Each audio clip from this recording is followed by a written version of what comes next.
Good afternoon. Welcome to my channel. My name's Simon. I live in the UK, in the south of the UK. And I've been an avid reader for a very long time. I've been a book collector for a few years.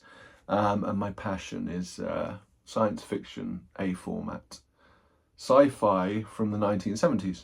I also read graphic novels and comics, etc. But my passion is collecting books and reading as much as time allows, basically. But I thought I'd do this. I've been, what you say in the UK, umming and ahhing. So I've been questioning to add my voice to BookTube for a couple of years now, and I've always been too scared. I haven't got a lot of time, but I've always been too scared. But recently I bought a couple of boxes of books, and I decided to just video them anyway, right, and see what happens. So this is me doing the BookTube Newbie, is it? They call it BookTube Newbie tag, and just kind of introducing myself and seeing what happens. So I've got someone else's list on my screen in front of me, and I thought I'd just answer those questions and go from there, basically. But yeah, so before I talk nonsense, let's just go through the questions. So why did you start this channel? So why did I start the channel?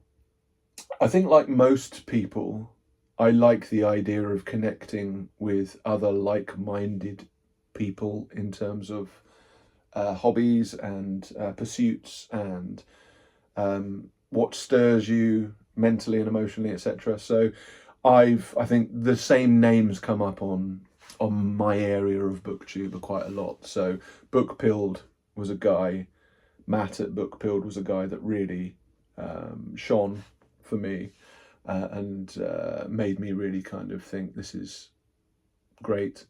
Outlaw Bookseller, so Stephen, is one I watch regularly. I love how he does things. Very real, very kind of my way of looking at things, let's say. A little bit of skepticism, as well as when you find something amazing, you embrace it. And yeah, and I think that another thing aside of just wanting to be part of the community is I'm calling this science fiction retirement library, and that's because that's kind of my dream. You'll see at the moment I'm sat in, it's not even a box room, it's like a cupboard, basically, because I live in the south of the UK and you can't get a lot for your money. But an idea is for my wife and I to eventually move up north.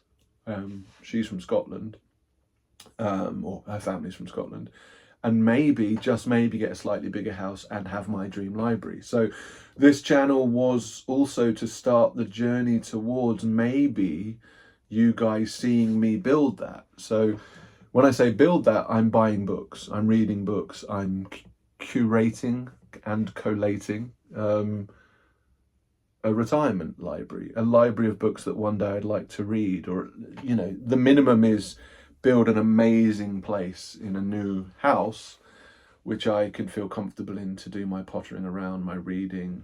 We've got 2 cats, Mabel and Penelope, and my wife.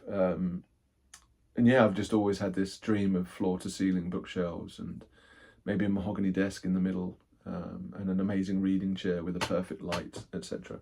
So there's 2 sides to it. One is, I don't know how long that's going to take, right? So we're actually going up this year to have a look around certain parts of Scotland, but it could take 10 years. It could take 6 months. I don't know. But the bottom line is, this is the first step on that journey of a true science fiction library. Currently, in terms of where my books are, I've got a lot in here. I've got a big bookcase downstairs. I've got lots of shelves in the front main room, and I've got a hallway shelving, and I've got a storage unit. So yeah, starting off pretty well. Anyway, that's hopefully that answers number 1. Number 2, what are some fun and unique things you can bring to YouTube? I'm not sure I can bring anything unique or fun, to be honest. It's very subjective, isn't it? But I think the idea of moving towards something, like I have got an image in my mind that would I do some videoing of the areas that we might be looking to buy somewhere, or, you know, there's two strands, isn't there? And I think the uniqueness might be that I'm physically taking you on the journey to buy the house, choose the location, and then help build the library. Because in my mind, I'm saving pictures on my phone of what the ideal library, you know, might look like. So swatches or ideas or Pinterest type things. But imagine actually within a certain amount of time, you could help me build it virtually, if you know what I mean, but physically somewhere. Could be really interesting. So maybe that's the unique thing. In terms of the fun side, I don't take myself too seriously. I'm very, very open. And every so often you'll hear maybe some nonsense quips coming out of my mouth. But yeah, open to feedback. Very thin skin, but open to feedback. Yeah. What are you most excited for about your channel? Honestly, I think it's just the creative pursuit. I work in software and I work crazy hours, hence not having enough time to read. But I've always been creative. So, you know, if I could, I draw and paint and write. I've written for magazines before, for example. I write a lot of poetry. It's a creative pursuit. I'm just very interested in the written word. I did an English literature degree, but, you know, for fun, I read, but I love the arts in general. Also theatre. I recently went to see the Browning version, for example. Again, about a book, but a great play.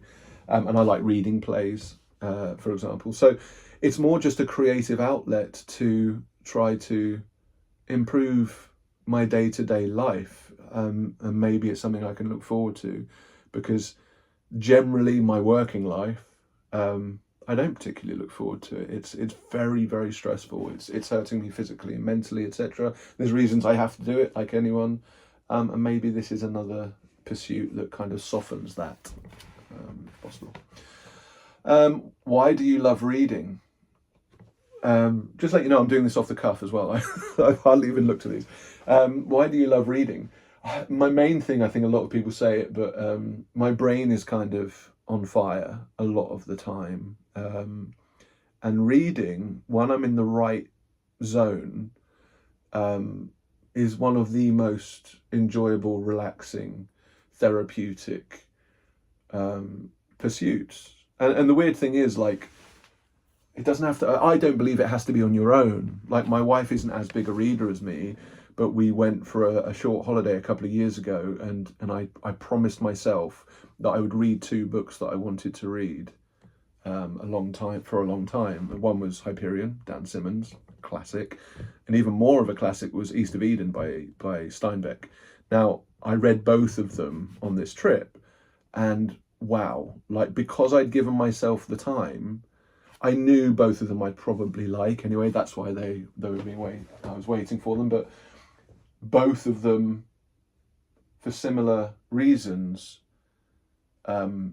showed me why I loved reading. You know, the genuine want to not put a book down, especially in the modern world when you're working, is quite rare.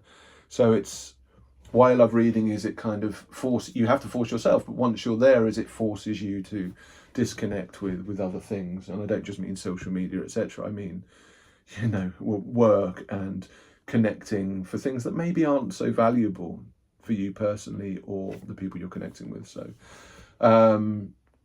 in terms of the content, so Steinbeck is one of my all-time favorites, but yeah, it's the normal, apart from the actual act of reading, it's a mirror on life. It's learning, and science fiction historically for me has been a place that, because maybe it's got kind of less boundaries, you can learn a lot more about yourself or the world around you by certain images or characters or locations or strange occurrences happening. And yeah, and I think reading is one of those, instead of like movies, obviously, everyone, you can't say don't like, I love movies, but it's more, I feel like you need to invest more. And when you invest more, you get more back. So for example, Anathem, I read while I was on my honeymoon, and it's a huge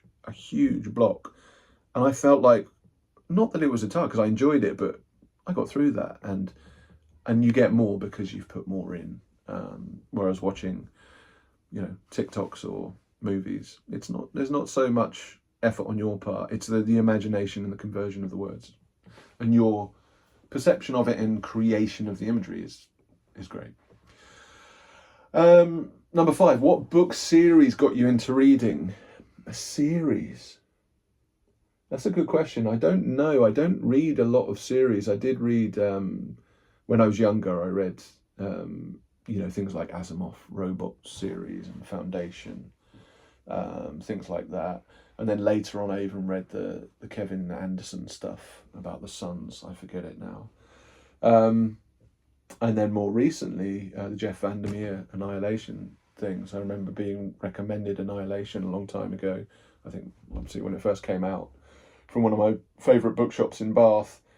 And yeah, I hadn't read anything like that for a while, and it kind of got me back into things. But series specifically, I do remember, let me look it up, I think they were called Willard Price. Is it Willard Price? So when I was a kid, there was a writer, I think it's Willard, my memory's awful. Yeah, Willard Price. So he did these adventures, back then you'd call them like boy adventure books, but he did them in different adventures in different parts of the world, and he always had like different animals. So there was an adventure to do with elephants in Africa, for example, or tigers in India, or looking for blue whales or something like that. So that was probably, actually, when you think about it, I'm just looking at it now.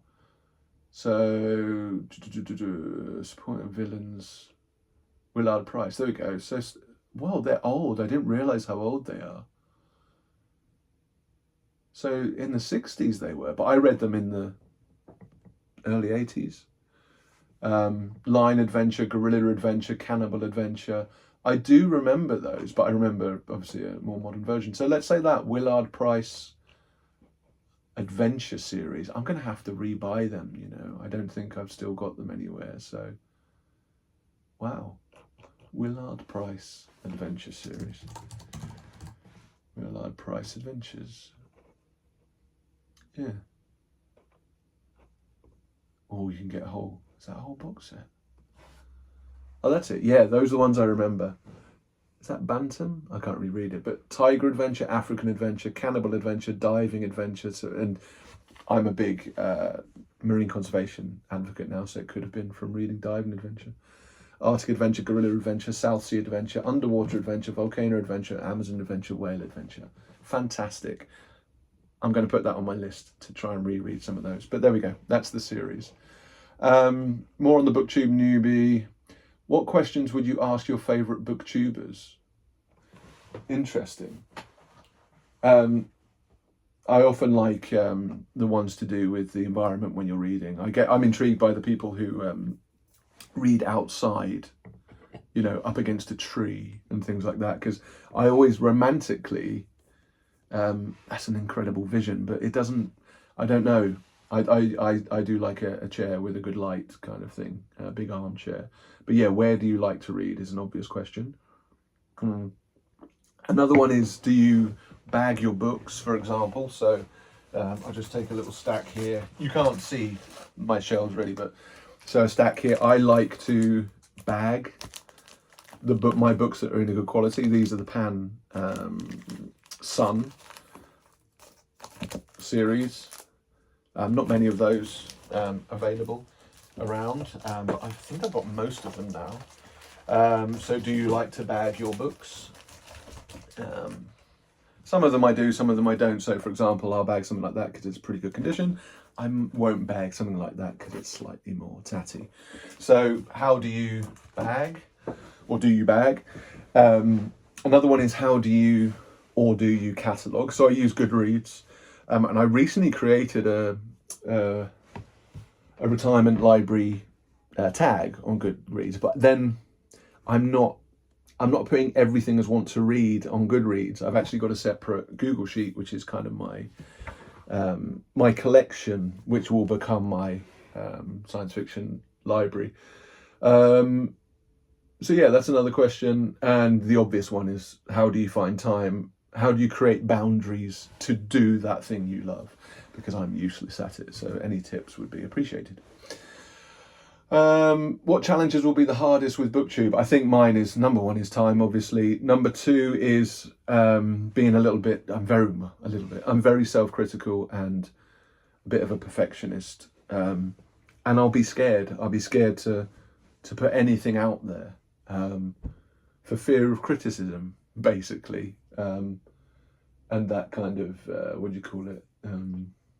Imposter syndrome, which I get across the board. I know everyone does. I get across the board, and it's, why are you doing it? Are you good enough to do this? Like, I look around me, and there's so many people doing it, and people are, I give them so much respect, and I'm on their side. Like, why don't I think people would be on my side?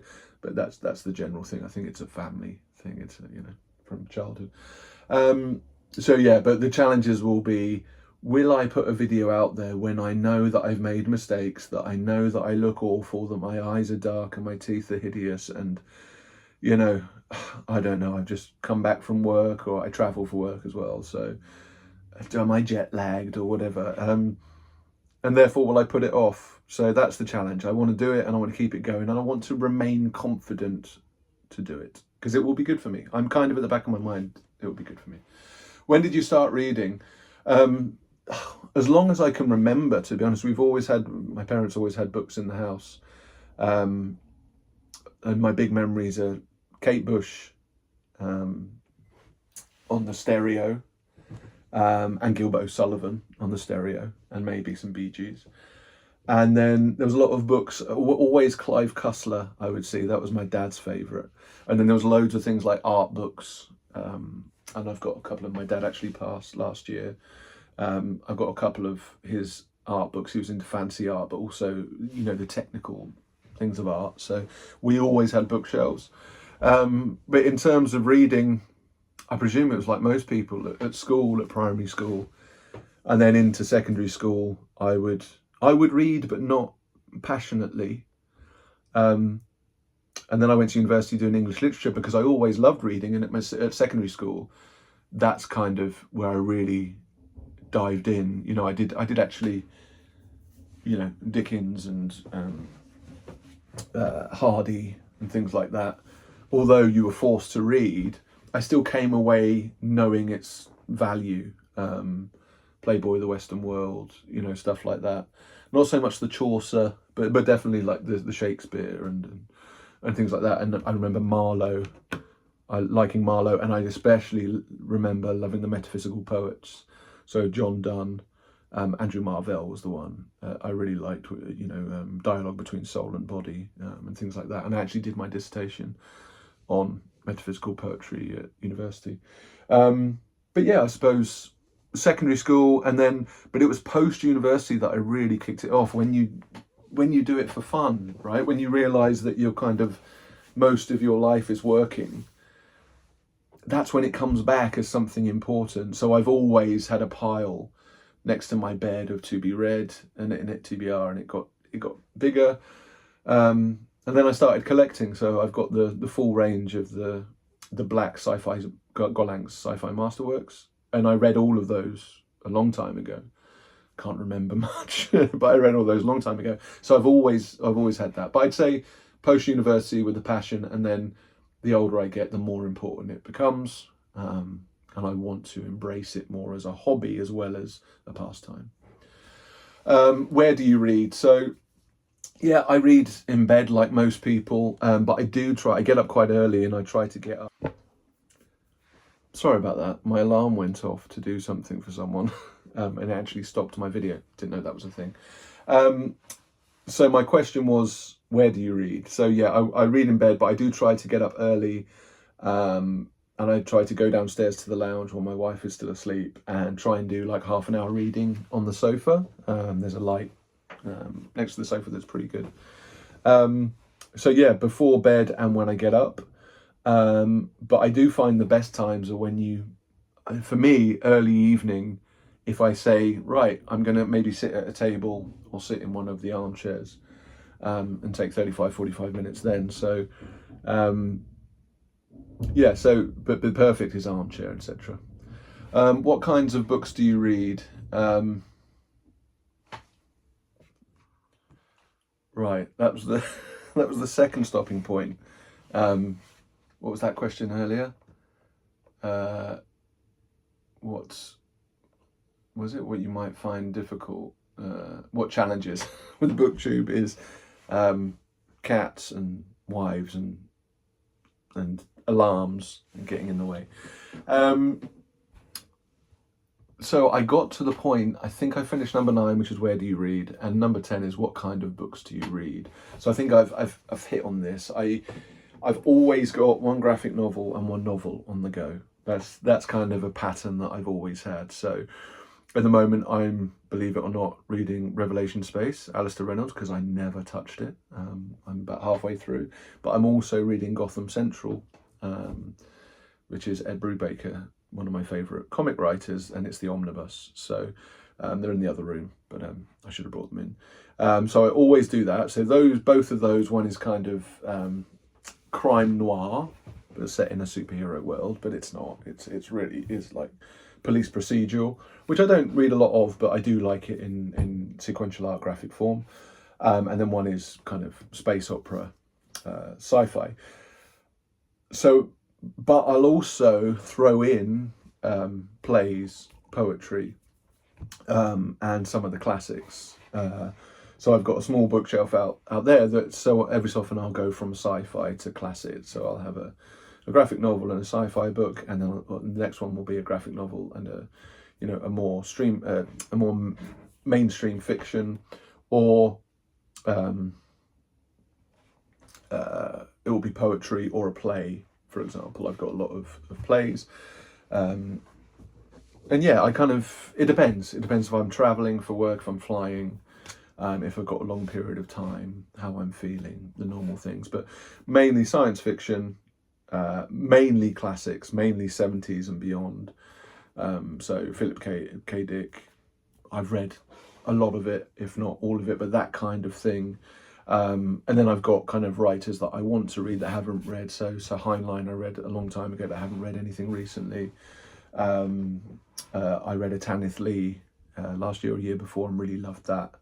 So I want to read that. CJ Cherry, those kind of things are the things I want to read. And I've been building up to that. So Ian Watson, Ballard, Christopher Priest, etc. Those kind of things are the things I want to concentrate on. And there's a huge amount to indulge in, right? So yeah. And then on the graphic novel side, I do love Valiant, and I do love the odd superhero. So I used to like Aquaman because I'm a sea guy, right? But probably favourite characters are people like Daredevil. I do like Daredevil. That's the Brubaker thing. But mainly this channel will be buying books and reading books of a science fiction ilk, because they will form the majority of my library. So yeah, that's pretty much it. But I'll read pretty much anything. I used to love books about the sea, learning about whales. I read a modern translation of The Origin of Species, for example. Is it Steve Jones? I can't remember, but Steve Jones. So I'll read anything, and if I wasn't working, I would read everything. I would spend my whole life doing it. So, and I'd be even fatter and bigger. So yeah, a bit of everything, but concentrate on sci-fi. And just because my brain is so useless, if I do open my Goodreads, and I'll share my Goodreads as well. Obviously, it's that's the whole point of it. But if I look at my books and look at some of the favourites, you'll get a glimpse of kind of my tastes, let's say. And I've got over 100 favourites, so how could I forget? So Max Porter, I love in terms of modern writers. everything, pretty much everything I've read of Max Porter has blown me away. Lanny was probably my favourite, but I recently read All of This Unreal Time, the small thing that he did, which was kind of with a video and stuff. Fantastic. Tanith Lee said The Electric Forest, Ed Brubaker, Daredevil, Dan Simmons, Hyperion, Max Porter, Shy. I did like The Invincible First Compendium. I've kind of stopped watching the show, but I liked that. Inspector Calls and Other Plays, J.B. Priestley, The Misanthrope, Molière, Goodnight, Mr. Tom, I read recently, Michelle Magorian, fantastic. History Boys, Alan Bennett. The Corn is Green, an amazing Welsh play about teaching. Is it Kynan Jones? Sinan Jones, Still Aside. E.R. Braithwaite, To Sir with Love, those kind of things. I love stuff about schools. So Goodbye, Mr. Chips. The Browning version, To Sir with Love. I love that teaching, mentoring thing. August Osage County, I read. Stickleback by Mark Connors. I've also got on here Bill Walsh, The Scores Take Care of Itself, Philosophy of Leadership. That's a strange one to have on here, to be honest, and I did read that a while ago. But I put it as one of my favourites, so it must have had impact on me. Terence Rattigan, most things. I got The Sailor Who Fell from Grace with the Sea, so Yukio Mishimi. John Osborne, Look Back. So there's a lot of plays, strangely, on here on my favourites. Just looking through, Julia Vertz is cartoonist I really like. Rick Remender, Jeff VanderMeer, Kent Haroof. So I like Americana as well. So one of my favourite authors is Willie Vlaughton, singer for Richmond Fontaine. Really loved his books. It's like this slow-paced, go west kind of motel life. That's one of his books. But you know, the real run-down American outcast who wants to make themselves better, but everything's against them. I kind of like those kind of tales. Alfred Bester, one of my favourite sci-fi authors. Robin Jenkins, The Cone Gatherers. If you haven't read that, that's the Scottish Steinbeck. Bukowski, Steinbeck again. Dennis Johnson. Du Maurier, I did actually read Rebecca a few years back, loved it. More Alfred Bester. Sherry S. Tepper. Andrei Kirchhoff. Daniel Keyes, one of my favourite books is Flowers for Algernon. Bradbury, Marvell. Pascal Garnier, I do like him. He's like proper kind of tongue-in-cheek noir, like proper noir, like shock noir, but really small, punchy books. Translated, I think, from the French. I think he's French. Ken Kesey, so One Flew Over the Cuckoo's Nest. I wish I'd read it before I'd watched it. Yeah, Nut Hampson, Hunger. Everyone loves Joe Haldeman. Jeff Lemire. Yeah, a bit of everything there. But that gives you a flavour of what I read. But the channel will be, as I say, mostly focused on the building of my library in terms of the books, and then hopefully eventually the room and the shelving and the paint and the trinkets. And yeah, book hauls, reviews when I have time, and that's pretty much it. So, is that everything from the BookTube Newbie? Yeah, I think that's it. So I've got very low expectations on what the next steps are. But if you like to connect with me and leave a comment, like or subscribe or ring the bell or whatever they say, please do so. But I will probably do this anyway because it's an outlet.